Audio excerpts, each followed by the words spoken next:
Saudara, bukan 1-2 derajat Allah tinggikan, Allah katakan darajat. Sekian banyak derajat Allah tinggikan mereka, saudara. Allah Maha tinggi. Allah yang Maha tinggi itulah yang meninggikan kedudukan para ulama. Allah Maha mulia. Allah yang Maha mulia itulah yang memuliakan para ulama. Nah, kalau Allah saja yang Maha tinggi meninggikan para ulama, Allah saja yang Maha mulia memuliakan para ulama, maka kita sebagai hamba-hamba Allah yang banyak kekurangan, yang banyak dosa, yang banyak salah, saudara, wajib untuk memuliakan siapa saja yang dimuliakan oleh Allah. Wajib untuk meninggikan derajat kedudukan mereka-mereka yang ditinggikan oleh Allah Subhanahu wa taala. Saya mau tanya di sini semua, siapa yang Maha tinggi? Siapa yang Maha besar? Siapa yang Maha agung? Siapa yang Maha mulia? Takbir. Itu Allah tuh Maha suci, Maha mulia, Maha tinggi, Maha besar, saudara. Allah yang begitu tinggi kedudukannya, begitu mulia, memuliakan para ulama, saudara. Maka itu jangan sekali-kali kita merendahkan ulama. Kenapa kedudukan ulama begitu tinggi di sisi Allah, saudara? Sebab ulama rujukan umat, tempat bertanya tatkala nabinya sudah tiada, saudara. Dulu para sahabat bertemu Nabi, ada apa saja tinggal tanya kepada Nabi, saudara. Tapi begitu Nabi meninggal, mereka mau bertanya kemana? Bertanya kepada para ulamanya dari kalangan sahabat. Saudara, begitu juga tingkatan tabi'in, tidak bertemu Nabi, cuma bertemu sahabat. Lalu kalau mereka nggak tahu, punya pertanyaan kemana? Ya, ke ulama dari kalangan sahabat. Tabi'in, saudara, mereka nggak ketemu sahabat, apalagi ketemu Nabi, saudara. Lalu kalau mereka nggak tahu suatu hukum, saudara, kemana mereka bertanya? Mereka bertanya kepada ulama dari kalangan tabi'in dan seterusnya, saudara. Dan Allah perintahkan dalam Al-Quran, faqala ta'ala fas'alu ahla dzikri in kuntum la ta'lamun. Allah yang suruh kepada orang beriman, fas'alu, tanyakan ahla dzikir, yaitu ahli Quran, ulama, fuqaha, tanya kepada mereka in kuntum la ta'lamun, kalau kamu sekalian tidak mengetahui tentang sesuatu. Allah yang suruh tanya ulama. Loh, kenapa Allah suruh tanya ulama, saudara? Bukan Allah suruh tanya Nabi saja. Nabi ada zamannya, beliau hidup, tempat bertanyanya para sahabat. Tapi begitu Nabi tiada, maka para ulama tempat kita bertanya. Nah, sekarang kalau Allah perintahin tanya ke ulama kalau nggak tahu, jadi maksudnya bagaimana? Apa habis nanya dijawab terus masuk kuping kanan keluar kuping kiri? Enggak dong. Kalau Allah suruh tanya, tanya, dapat jawaban, amalkan. Sudah yang tersurat memang cuma suruh nanya di atas, pakai tapi TV yang di tersirat atas. setelah tanya, amalkan jawabannya. Mantap. Jadikan pedoman takwanya, saudara. Ini siapa yang perintahkan itu? Siapa yang perintahkan itu? Cinta kepada Allah, taat kepada Allah, siap ikut Allah, takbir, sallu ala nabi. Terus ada yang tanya, tapi Habib, kan nggak semua ulama benar. Saudara, iya saudara, memang Nabi juga udah kasih tahu dari zaman beliau, saudara. Sampai Nabi pernah mengatakan dalam satu riwayat, inna akhwafa ma akhafu ala ummati ulama su. Bahkan dalam riwayat lain disebutkan inna akhwafa ma akhafu ala ummati minad dajjal. Ulama su. Apa kata Nabi alaihi salatu wasallam? Sesungguhnya ada golongan yang aku takut, aku khawatir dia akan merusak aku punya umat, saudara. Bahkan lebih berbahaya daripada dajjal, kata Nabi. Siapa? Ulama usul, ulama-ulama yang jahat, ulama-ulama yang buruk, ulama-ulama yang jelek kelakuannya, saudara. Betul, memang ada ulama yang tidak baik. Tapi kalau ada oknum-oknum ulama yang tidak baik, jangan digeneralisir. Anggap semua ulama bejat, ya begitu, saudara. Alhamdulillah.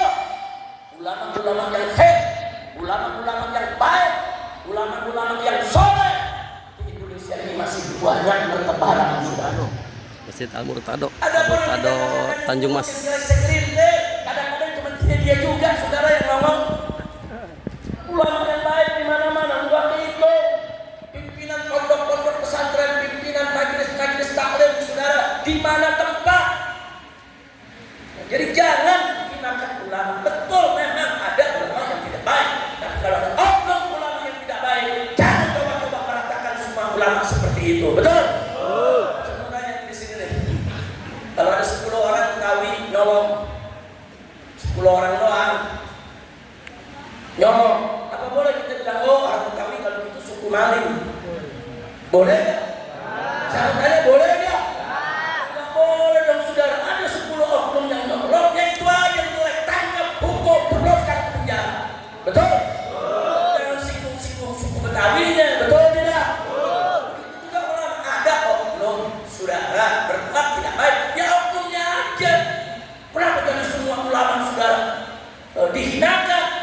Bahkan saudara sekarang ini hikmah kepada ulama disebut penjajahan, disebut penindasan. Santri-santri bantu kiai ngecor saudara di pondok pesantren, apa dia bilang? Eksploitasi, penindasan, penjajahan. Bahasa apa ini saudara?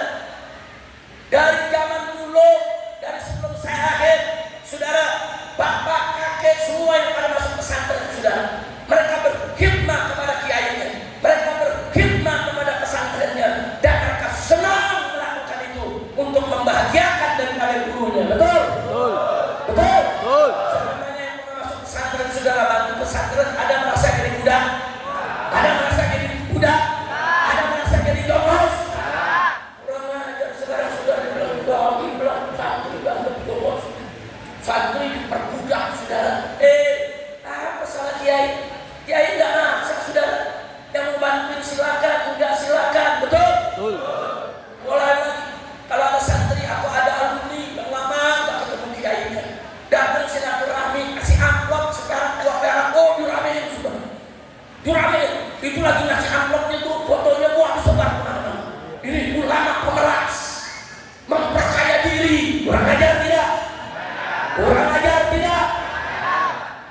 Saya makanya saudara, guru-guru kita dulu kalau ada santri, alumni datang bawa hadiah, wajar tidak? Boleh tidak? Halal atau haram? Haram atau halal?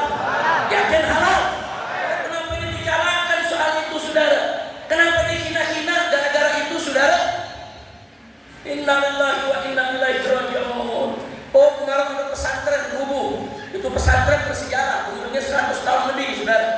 Itu pondok pesantren Buduran Al-Khazini saudara, di Sidoarjo, Jawa Timur. Saudara, apa yang terjadi? 66 atau 67 santrinya mati syahid di dalam peristiwa tersebut saudara.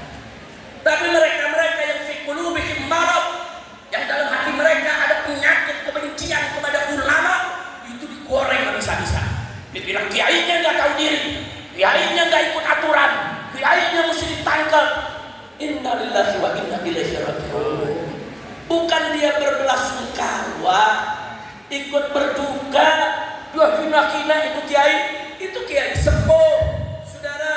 Itu pondok pesantrennya sudah ada sebelum Indonesia lahir. Jadi jangan main-main. Udah gitu apa? Kemudian melebar ke Lirboyo saudara. Di Lirboyo itu saudara, itu pesantrennya juga udah ratusan tahun saudara. Dan dari Lirboyo ini lahir ulama-ulama besar saudara. Mbah Maimun Zubair itu lulusan Lirboyo saudara. Di mana-mana saudara, Lirboyo ribuan santri yang menyebar ke seluruh Indonesia. Di mana-mana, di kampung-kampung mereka di pondok pesantren saudara. Lagi kerja bakti, ngecor sekian lantai pondok pesantren, ratusan santri saudara, biasa bawa ember, isi semen, oper-operan, biasa tidak? Itu juga lagi bikin masjid dengan masyarakat kerja bakti begitu, betul? Betul. Ada kami undang, ayo masyarakat kita mengejar masjid di hari libur, hari Sabtu, hari Ahad, rame-rame oper-operan, biasa tidak? Boleh tidak? Bagus tidak? Kamu santri rame-rame ngecor saudara, bantuin kiainya, bantuin pesantrennya, bagus tidak?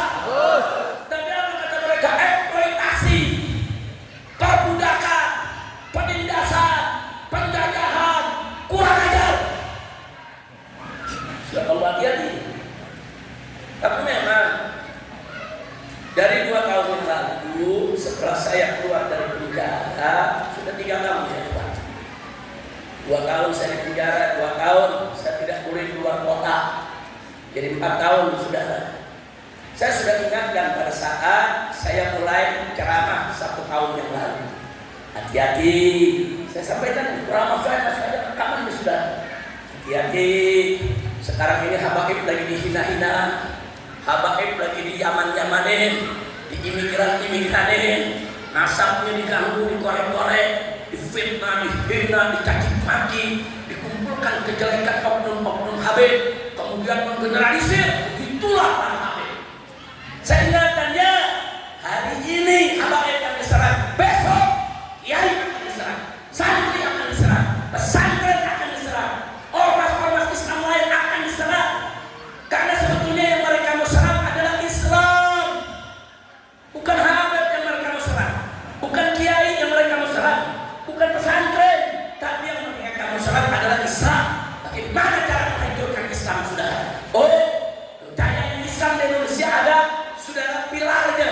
Siapa saja pilarnya? Habaib, kiai, pesantren, santri, saudara. Itu pilar perjuangan. Jadi kalau mau rusak Islam di Indonesia, hancurkan pengaruh habaibnya, hancurkan pengaruh daripada kehormatan kiai-kiainya, hancurkan kepercayaan santrinya kepada para kiai, hancurkan kehormatan pesantrennya, biar umat rame-rame sudah tidak mau lagi masuk pesantren. Kurang ajar, saudara, kurang ajar tidak? Hanya saya mau tanya sekarang, biarkan atau lawan? Biarkan atau lawan? Nanti dari setahun lalu saya minta tolong habaib dan ulama jangan pecah. Hati-hati, hati-hati. Sekarang ini habaib yang diserang, tujuannya bukan habaib yang diserang, besok yang diserang Islam, saudara. Tapi dia perlu batu loncatan. Nah, menyerang Islam gimana? Ya pilarnya dulu hancurin. Pilar utama daripada perjuangan di Indonesia 2, saudara, 2 habaib dan ulama. Kalau 2 ini hancur, lagi ribut, ulama sama habaib hancur ini umat, saudara. Nah, begitu saya mau tanya sekarang semuanya, mau diadu domba tidak? Mau dipecah belah tidak? Siap bersatu, siap bela kiai, siap bela ulama, siap bela pesantren. Takbir, angkat tangan semuanya, takbir. Sallu ala nabi. Saudara,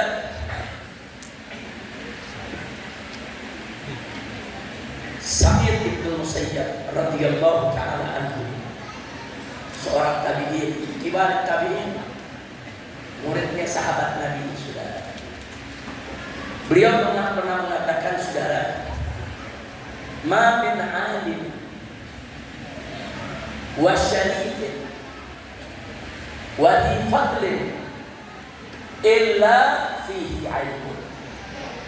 Jadi kata beliau, tidaklah seorang ulama atau seorang syarif yang punya keturunan mulia seperti para habaib, al-fadlin, atau mereka yang memang punya kedudukan, punya kehormatan, para tokoh, saudara. Illa, melainkan, saudara, kata beliau, fihi aibun, pasti dalam dirinya ada aib, ada celah, ada cacat, saudara, ada kesalahan. Artinya nggak ada manusia yang sempurna kecuali Nabi kita Sayyiduna Muhammad. Jadi Sayyid Ibnu Musayyab mengatakan radhiyallahu ta'ala anhu, ma min alimin wa syarifin wa dhi fadlin illa wa fihi aibun.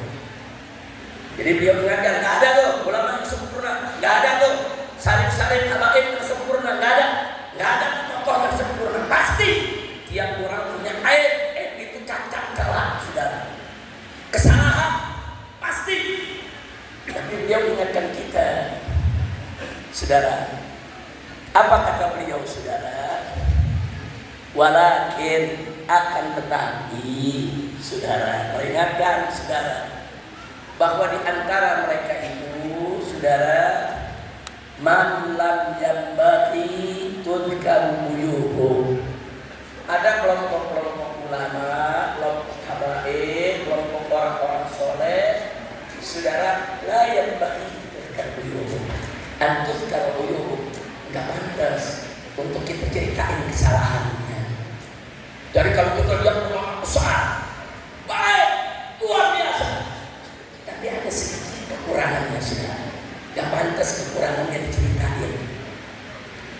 saudara? Karena beliau katakan, saudara, banyaknya kebaikan dia cukup sudah untuk menghapus kekurangannya. Makanya kenapa kita tidak boleh cerita kejelekan sahabat-sahabat juga ada kurang juga. Sahabat Nabi tidak maksud sudah. Yang maksud itu tetap punya Nabi, sahabat tidak maksud punya kesalahan. Tapi sepakat Ahlus Sunnah wal Jamaah haram menceritakan kejelekan sahabat Nabi. Haram. Tidak boleh kita korek-korek sudah. Walaupun betul ada sahabat Nabi punya kesalahan, cukup stop. Derajat dia menjadi seorang sahabat Nabi begitu tinggi, sudah cukup buat hapus kesalahannya sudah. Jadi dari dulu ulama Ahlus Sunnah itu ngajarin kita begitu. Ulama-ulama besar seperti Imam Abu Hanifah, Imam Syafi'i, Imam Malik, Imam Ahmad bin Hanbal, pimpinan-pimpinan mazhab yang 4 saudara, ulama besar pasti besar. Tapi kita diingatkan saudara, jangan coba-coba menceritakan kejelekan mereka yang sedikit, yang seberapa. Pada jasanya saudara, amal jariahnya, ilmunya yang turun kepada kita, itu pahalanya mengalir gak bisa habis kepada mereka. Jadi gak pantas kita ceritain kejelekan mereka. Kecuali kalau menterimu orang-orang yang berjahat, saudara, orang-orang yang memang gak kebaikan, sholat enggak, puasa enggak, saudara. Lalu yang maksiatnya terang-terangan, saudara, itu yang disebut fasik. Orang fasik itu orang yang maksiatnya terang-terangan. Wah enggak dengan dia mabuk, wah enggak kalau main judi, wah enggak dan hal maksiat di kampung. Yang ini ceritain saudara, lagi batali fasik, gak ada gibah buat orang fasik. Kita nggak ceritain aja, orang udah pada tahu Pak. Tapi kalau ulama yang baik, orang soleh, jangankan ulama, tetangga kita yang baik, kita lihat seorang bersama kita berjamaah di masjid, ngaji ikut ngaji, suka bantu tetangga. Sekali bantu ada sedikit kesalahan jangan ceritakan. Jangan kalau kebaikannya banyak, dikit kesalahannya tutup. Apalagi kalau ulama tersebut tidak salah, ulama besar terima amplop dari alumninya, gimana salahnya? Salah tidak? Dosa tidak? Kalau mau diterima dia bukan korupsi, saudara, yang bukan kesalahan, anggap kesalahan, dijelek-jelekin lagi. Inna lillahi seperti lemboyo namanya saudara. Itu lemboyo saudara, Kiai Haji Anwar Mansur saudara. Itu sepuh orang tua saudara. Dan walaupun orang tua, tapi ilmunya tinggi, cara ajarnya luar biasa. Setiap pagi selesai sholat subuh, saudara sarapan, ya siap aja santri, ribuan santri duduk buka kitab dari jam 7 pagi, jam 12 siang baru selesai. Tiap hari dalam usia yang sudah senja, usia yang sudah sepuh, saudara, guru-guru besar dari mana-mana datang cium tangannya. Buya Yahya datang dari Boyong, cium tangan kiai saudara. Begitu juga saudara Gus Baha yang kita tahu, ulama muda NU yang luar biasa, cerdas, pintar, berakhlak, datang cium tangannya saudara. Cium tangan Kiai Haji Anwar Mansur saudara, hafizahullah ta'ala warahmatuh, dihormati oleh ulama-ulama kita saudara. Tahu-tahu sekarang saudara ada transetan, penyiar di saudara dijelek-jelekin, satu kiai apa betul? Betul. Kejadian di pesantren lain saudara, yang bagiin jeruk dilempar-lempar, yang disalahin kiai sini saudara. Kejadiannya di mana? Yang disalahin yang mana? Ngawur tidak? Ngawur tidak? Makanya ini namanya transetan. Kan trans ada S-nya dan ujungnya ada S-nya kan? Trans ada S-nya enggak? Nah, sekarang tahu kan S-nya apa? Trans setan. Hati-hati yang pakai SS saudara. Ada laskar setan, trans setan, serba setan sekarang banyak. Alhamdulillah, men. Dari maka itu saya mau tanya nih semua nih, kita ulama tidak? Kita sama kiai tidak? Siap bela ulama? Siap bela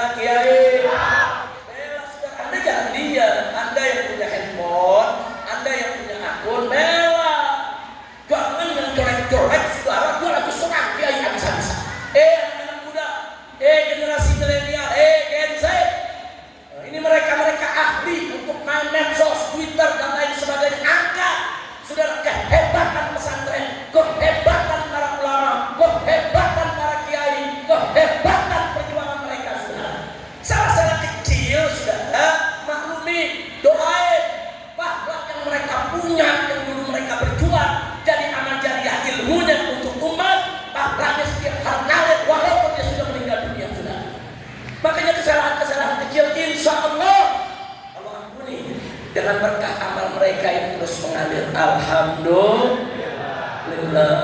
Lagi pula saudara, di Indonesia nih pondok-pondok pesantren, Pak, Bu, banyak yang umurnya udah ratusan tahun. Jangan sekarang saudara. Banyak pondok pesantren sudah ratusan tahun. Beberapa saja saya sebut saudara. Beberapa saja, jangan semua. Kalau semua kebanyakan. Saya punya catatan di sini ada 5 unit pesantren, saudara, yang sudah ada, saudara, jauh, yaitu sebelum Indonesia ini merdeka, sebelum negara Republik Indonesia ini ada. Baik, saya tunjukkan saudara. Saya tunjukkan di sini saudara. Di tahun 1475, artinya 550 tahun yang lalu saudara, sudah berdiri pondok pesantren tertua di Pulau Jawa, yaitu pondok pesantren Al-Kahfi Somalangu di Kebumen, Jawa Tengah saudara. Sampai hari ini pesantrennya masih ada saudara. Itu yang dirikan dulu Sayyid Abdul Kahfi Al-Hasani dan Sayyid Muhammad Isam Al-Hasan saudara. Bayangkan 550 tahun yang lalu. Indonesia sudah ada belum? Indonesia sudah ada belum? Belanda aja belum datang. Sudah kiai punya pesantren, berdiri tegak saudara, menjaga akidah umat, menjaga syariat umat, membina akhlak umat agar mereka bersatu, agar nanti kalau penjajah datang mereka bisa melawan, menjaga imannya, menjaga Islamnya. Bagus tidak? Bagus tidak? Takbir. Baik saudara. Nah kemudian kita lihat lagi saudara, di tahun 1609. Nah kalau tahun 1609 saudara, itu sudah 416 tahun yang lalu. Lama tidak? Sudah ada pondok pesantren Luhur Dondong di Semarang saudara. Masya Allah, pendirinya Kiai Syafi'i Pijoro Negoro. Siapa beliau? Salah satu komandan pasukan Sultan Agung ketika menyerbu Batavia yang dikuasai Belanda, saudara. Lihat saudara. Jadi yang bangun pondok pesantren itu mantan komandan perang pasukan Sultan Agung. Jadi ada saatnya dia ngajar sebagai kiai, ada saatnya dia berjuang sebagai pejuang. Alhamdulillah. Saya lanjutkan lagi saudara, tahun 1702, 323 tahun yang lalu saudara, sudah berdiri pondok pesantren Nahdlatul Tulab di Sampang Madura. Di Sampang Madura. Siapa pendirinya? Kiai Abdul Anam alias Pangratoh Bumi saudara. Ini udah berdiri sebelum Indonesia ada. Nggak ada Indonesia saudara, yang itu belum lahir saudara. Baik, yang berikutnya saudara, tahun 1705 saudara, 320 tahun yang lalu sudah berdiri pondok pesantren Babakan Ciwaringin Cirebon saudara. Nah, siapa mendirikan? Syekh Hasanuddin bin Abdul Latif alias Ki Gatira yang berdarah Mataram. Dari 1705, 320 tahun. Kalau orang yang sudah ke Cirebon tahu itu pondok pesantren Babakan Ciwaringin saudara. Baik, di tahun 1710 ada berdiri pondok pesantren Mojosari di Nganjuk, Jawa Timur saudara. Nah, pendirinya Kiai Haji Ali Imron asal dari Bojonegoro. Ini yang saya sebutkan yang 200-an tahun semua saudara. Apalagi kalau mau disebutin yang baru, udah ratusan ribu pesantren saudara. Nah sekarang kita sebut lagi saudara, tahun 1710 juga saudara, sama berdiri pondok pesantren Canaan di Bangil Pasuruan saudara. Didirikan oleh Syekh Jalaluddin alias Mbah Loro Ijo saudara. Baik, saya tambahkan lagi tahun 1742 didirikan pondok pesantren Tegal Sari Ponorogo Jatim, 283 tahun yang lalu. Kemudian berikutnya tahun 1718 mulai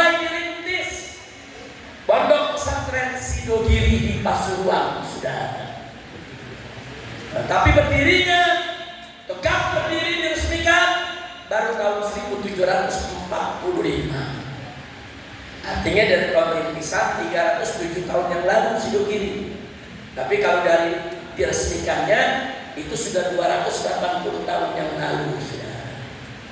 Nah, kalau yang mau tahu Sidogiri itu mengeluarkan minuman mineral sudah. Namanya bukan aqua, bukan, kan dukung Israel jangan dibeli. Setuju? Setuju? Aqua bukan nih. Kan. Lihat nih. Kan. Bukan kadang-kadang buat Israel takbir minumannya aqua semua. Ada Fanta, Coca-Cola, kacau tidak? Kalau pondok pesantren Sidagiri mengeluarkan air mineral mereknya Santri. Nah, jadi kalau ada air Santri, wah di Jawa Timur hampir tiap kota saudara, hampir semua majelis pesantren minum itu. Di Jakarta udah banyak sekarang saudara. Nah, jadi kita bersatu untuk menghidupkan daripada usaha-usaha pondok pesantren kita. Setuju tidak? Setuju tidak? Itu didirikan segera oleh Sayyid Sulaiman Basyeba. Berapa tahun dulu? 280 tahun yang lalu itu pondok pesantren. Kemudian yang ke-10 saudara, tahun 1750 pondok pesantren Buntet Cirebon. Itu pondok pesantren Buntet Cirebon saudara, umurnya sudah 275 tahun. Dulu didirikan oleh Mufti Keraton Cirebon, ulama besar di Cirebon, Mufti Keraton saudara, ahli ilmu, ahli fikih, itu yang mendirikan pondok pesantren Buntet. Bagus tidak? Bagus tidak? Masih tahun 1750 pondok pesantren Damsaren di Solo, umurnya sudah 275 tahun. Yang saya sebutkan dari ini semuanya saudara, pondok pesantrennya masih ada sampai hari ini saudara. Jadi ada buktinya, bukan konon katanya, bukan. Ada bukti, silahkan datang pondoknya. Alhamdulillah. Baik saudara. Nah kemudian kalau saya sebutkan sampai pagi nih. Udah 10 lagi dah. Bukan yang saya catat di sini ada 50 saudara. Nanti yang kita 50 disebutkan di pengajian aja dan pengajian. Insya Allah. Atau nanti saya bikin selebarannya, flyernya kita bagi-bagi. Setuju tidak? Setuju tidak? Nah, 50 pondok nih saya bikin selebaran. Masukin nama-nama pondoknya, umurnya, kita sebar di WA biar yang lain juga ikut nge-share. Setuju? Setuju? Siap share sama pesantren kita? Saudara, baik. Satu saja saya masukkan di sini saudara. Di sini supaya Anda tahu bahwa saudara tahun 1940 sebelum kita merdeka 5 tahun, umurnya sudah 85 tahun sekarang ini saudara. Yaitu di Bekasi didirikan pondok pesantren At-Taqwa. Siapa yang mendirikannya saudara? Kiai Haji Nur Ali. Apa yang dilakukan oleh Kiai Haji Nur Ali saudara? Siang mereka buka kitab. Kiai Haji Nur Ali dengan santri siang buka kitab. Malam angkat senjata, pantul senjata, serbu posko-posko keamanan Belanda saudara. Makanya dulu Kiai Haji Nur Ali tokoh yang paling dicari oleh Belanda untuk dibunuh saudara. Karena beliau komandan tempur, komandan perang. Ini kebanggaan masyarakat Betawi dan sudah resmi jadi pahlawan nasional, saudara. Jadi jangan sembarangan pondok pesantren. Jasa mereka besar. Tentara itu yang kita punya saat ini, itu lahirnya dari tahun 1945, saudara. Setelah kita merdeka, beberapa bulan kemudian baru dibuat tentara Indonesia, saudara. Siapa buat ulama? Loh kok bisa ulama buat tentara saudara? Sebab dulu setiap pesantren punya laskar saudara. Laskar-laskar santri itu ada di pondok-pondok pesantren saudara. Dan mereka ikut bertempur dengan kiai. Malam hari mereka gerilya, siang buka kitab lagi saudara. Nah akhirnya setelah kita merdeka, barulah lantai 2 laskar-laskar itu digabung semua. masih semangat. Dulu laskar-laskar pesantren namanya Laskar Hizbullah saudara. Itu yang paling besar. Masih ada laskar-laskar lain. Yang paling besar itu Laskar Lokasi Hizbullah. Masjid Al-Murtado, Mereka disatukan Tanjung saudara. Barat. Begitu mereka disatukan, jadilah tentara Indonesia saudara. Makanya diangkat jadi panglima siapa? Jenderal. Siapa tuh Sudirman, saudara? Sudirman Ustadz Madrasah Ibtidaiyah di Yogyakarta. Pagi sampai sore jadi ustadz, ngajar anak-anak ibtidaiyah, saudara. Malam angkat senjata, gerilya, perang. Jadi ustadznya, kiainya, saudara, ulamanya, saudara. Dulu, saudara, ngajar, bangun pondok pesantren sebagai posko perjuangan mereka. Saat yang sama, mereka gerilya melawan penjajah. Bagus tidak? Bagus tidak? Jadi TNI saat ini lahir dari rahim ulama. TNI saat ini lahir dari laskar-laskar Islam. TNI saat ini lahir dari perut Islam, saudara. Makanya tentara jangan coba-coba kurang ajar sama ulama, saudara. Gue kepret loh. Ya, kita pengen tentara dari rakyat, oleh rakyat, untuk makanya kalau tentaranya bagus, tentaranya baik, dari rakyat, oleh rakyat, untuk rakyat, bela agama, bela bangsa, bela negara, saudara. Saya mau tanya, tentara macam ini suka tidak? Ridho tidak? Senang tidak? Siap bela TNI? Takbir. Polisi juga begitu, saudara. Kalau baik kita cinta, betul? Jangan nipu dulu. Kita laporin kambing hilang, malah tepung ikut hilang. Buat bayar sabokan. Nah ini tetap aja nggak ketemu. Kacau tidak? Kacau tidak? Lagi sekarang ramai polisi mau direformasi. Setuju? Setuju? Lu kan setuju aja. Hati-hati lu, muka lu dicatat semua. Di foto atau tadi dicatat sama polsek sama polres. Oh ini yang setuju siapa nih? Habib Ali. Wah ini DKM ini. Hati-hati, saudara. Saya dari 10 tahun yang lalu pernah mengusulkan usul, boleh nggak usul? Boleh usul, saran boleh. Ya mau diterima boleh, nggak diterima nggak apa-apa, betul. Namanya juga saran. 10 tahun yang lalu nih saya sarankan di mimbar-mimbar. Apa saran saya? Jangan bubarin polisi, jangan. Kita negara ini perlu polisi, betul? Cuman saya usulkan satu, itu yang namanya Brimob sama Densus 88 masukin aja jadi TNI, jangan jadi polisi. Kenapa? Karena dia pasukan tempur, saudara. Nah kalau polisi punya pasukan tempur, lu mau tempur sama siapa? Ya rakyat. Nah, buktinya kemarin Brimob ngindes aja. Ayo jujur, betul? Betul. Dia kan Brimob, saudara, brigade mobil, lu punya senjata. Senjatanya lebih canggih daripada prajurit tentara kita, saudara. Masukin aja jadi tentara. Lu perang dengan musuh negara, betul? Takbir. Nomor 1 tuh usul, lu setuju gak? Setuju? Sekarang usul yang kedua, mau denger lagi gak? Lanjut.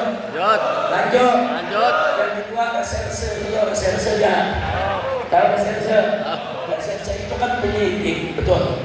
Nah saya usul reserse itu masukkan ke Departemen Kehakiman, biar satu naungan dengan hakim, dengan jaksa, dan dengan penyidik. Kalau di Amerika disebut FBI. FBI di Amerika bukan polisi, bukan, dia penyidik. Dia kerjanya di bawah Department of Justice, Departemen Keadilan atau Kehakiman. Makanya penyidik-penyidik itu yang tukang nangkepin, jangan polisi, masukin lagi Departemen Kehakiman. Nah, supaya apa? Dikontrol oleh menterinya, dikontrol oleh departemennya, sehingga tidak seenaknya mereka bikin aturan sendiri. Betul? Setuju tidak? Setuju tidak? Yang ketiga, itu 10 tahun yang lalu saya kasih tahu saudara. Yang ketiga, Polantas. Tahu Polantas? Tahu Polantas? Pokoknya urusan beres kalau ada merah yang biru. Ini paham loh. Orang dari biru hamil. Saudara. Nah sekarang polisi, saudara, Polantas, nggak usah ada Polantas, kan kita punya Dishub, Dinas Perhubungan, betul? Setiap Pemda di seluruh Indonesia ada Dinas Perhubungan yang untuk lalu lintas, mengatur mobil, betul? Udah itu yang namanya Polantas, masukin aja ASN Dinas Perhubungan. Setuju ya? Setuju tidak? Akbar. Allahu Akbar. Terus satu lagi polisi puncak saudara. Nah, terus yang lain diapain tadi? Nah yang lain saudara, polisi-polisi yang lain nih saudara, jangan sampai mereka nggak ada kerjaan jadiin security. Di hotel, di pabrik, di pasar, security. Lu kok ketawa? Nah, security jadi naik pangkat. Setuju? Setuju? Loh, jadi kalau security jadi bagaimana, Habib? Jadi itu yang namanya Mabes Polri rubah jadi Kementerian Keamanan, Kementerian Security, Kementerian Security Keamanan. Nah kalau Polda buat apa? Polda itu saudara adalah kantor saudara pusat security se-Indonesia. Seprovinsi Poldanya setuju? Setuju. Polsek bagaimana polsek? Polsek security tingkat kecamatan. Setuju? Setuju. Saudara kalau Polres ya Polres yang tingkat kecamatan. Saudara polsek bagaimana polsek? Polsek jadiin kantor Hansip. Bukan Hansip kan nanganin kampung, betul? Setuju tidak? Saudara bilang apa? Jadi polisi bubar. Nggak tahu, pokoknya nggak ada. Tapi kerjaan tetap ada, betul? Dibagi-bagi, betul? Gajinya naikin biar dia betah, setuju? Takbir. Cuman lu yang setuju nggak ada pengaruhnya. Kita sudah sampai ke Bapak Presiden. Kalau Presiden yang setuju jadi di barang jadi, betul? Saya mau tanya, kalau Presiden setuju jadi barang? Jadi nggak? Jadi. Yang kita lihat di jalanan security semua. Alhamdulillah. Itu saran 10 tahun lalu, saran boleh diterima, boleh ditolak. Polisi jangan marah. Pokoknya lagi melototin gue polisi dong. Jangan-jangan lagi jentel kerja ngerekam ceramahnya Habib. Jangan-jangan gue kesian dulu. Iya, maksudnya kita cari kerja yang lebih bagus daripada kerja disumpahin umat dulu. Mudah-mudahan ke depan kita punya polisi yang baik. Amin. Polisi yang betul-betul merakyat. Amin. Polisi yang membaur. Amin. Polisi yang beriman dan bertakwa kepada Allah. Amin ya Rabbal alamin. Baik saudara, kita lanjut. Tadi kita bicara soal kiai, ulama, pondok pesantren. Saudara, pondok pesantren ini begitu juga majelis taklim para ulama itu merupakan benteng umat. Saya kasih bukti saudara. Buya Hamka rahimahullah taala, almarhum Buya Hamka, waktu beliau masuk ke Jakarta, beliau agak bingung. Beliau tulis dalam bukunya saudara. Beliau bilang apa? Setahu saya Jakarta itu dulu pusat kegiatan penjajah Belanda. Belanda seluruh Indonesia, itu ibu kotanya di Batavia.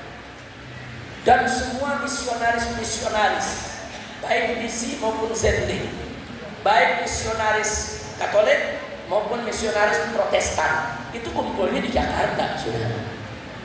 Jadi semua misionaris kumpul di Jakarta. Mereka yang berjuang mengkristenkan bangsa Indonesia kumpulnya di Jakarta. Pusat jenderal-jenderal Belanda di Jakarta. Tapi Buya bingung, kok orang Betawi nggak ada masuk Kristen? Bingung. Ya baru belakangan aja satu kampung di kampung sawah Bekasi, betul? Disebut Betawi orang. Ya maksudnya Betawi orang apa? Orang bukan. Betawi orang berarti ya bukan Betawi. Sudah seperti kampung sawah aja. Ada beberapa Betawi, keluarga Betawi yang masuk, tapi di mana-mana nggak masuk. Nah, beliau melakukan penelitian, kenapa orang Betawi kok sulit untuk dimurtadkan, kok sulit untuk dikristenkan? Kenapa? Padahal di Jawa Tengah banyak kota jadi Kristen, saudara. Di Jawa Tengah, saudara, di Magelang, di Magetan, di mana-mana banyak yang masuk Kristen. Padahal bukan pusat tentara Belanda di sana, tapi kok Jakarta yang jadi pusat pergerakan Belanda yang masuk Kristen cuma segelintir. Itu pun di pinggiran Jakarta, di Bekasi sana, saudara. Nggak dihitung, saudara. An-nadir kal ma'dum, sesuatu yang jarang seperti tidak Jadi Buya melihatnya pokoknya Betawi ya Islam. Begitu saudara. Beliau selidiki penelitian. Apa beliau bilang? Ternyata Betawi ini bisa mempertahankan akidah karena mereka punya tradisi ngumpul. Tradisi ngumpul. Ada kelahiran, dia ngumpul. Akekahan. Ulama semua ada. Umat ketemu sama ulama. Diberikan bimbingan-bimbingan, dibentengi akidah. Bangun rumah, ngumpul lagi. Gentengnya udah rusak, ganti genteng, ngumpul lagi. Betul? Betul. Betul? Betul. Yunatin, ngumpul lagi. Ada mati, ngumpul juga. Jadi Betawi itu emang teman ngumpul, saudara, dan bukan sembarang ngumpul. Ngumpul dengan kiainya, ngumpul dengan alimnya, ngumpul dengan habibnya, saudara. Sehingga mereka terbentengi. Sampai-sampai ada Betawi ketika itu, saudara. Saking fanatiknya. Kalau ada tamu bukan orang Islam datang ke rumah, duduk di mana dia perhatiin. Duduk di mana? Oh di situ. Gelas mana yang pegang? Dia perhatiin. Dia sambut orang Betawi yang tamu. Wah ramah, sambut, disambut. Begitu itu tamu pulang, mana dia duduk dicuci dulu. Orang kafir najis, dicuci gelas, dicuci semua dicuci. Kira-kira jelas nggak? Jelas. Itu saking apa tuh? Fanatiknya. Bahkan orang-orang Betawi dulu banyak yang nggak bisa ngejamatin A B C D, nggak bisa. Tapi kalau baca kitab Arab kundo, bagonya sudah umur 5 tahun bisa baca, 6 tahun udah bisa baca. Dulu surat kabar kita dengan bahasa Arab Melayu. Dulu nggak ada koran-koran yaitu pakai huruf Latin, saudara. Dulu pakai Arab Melayu. Dihapus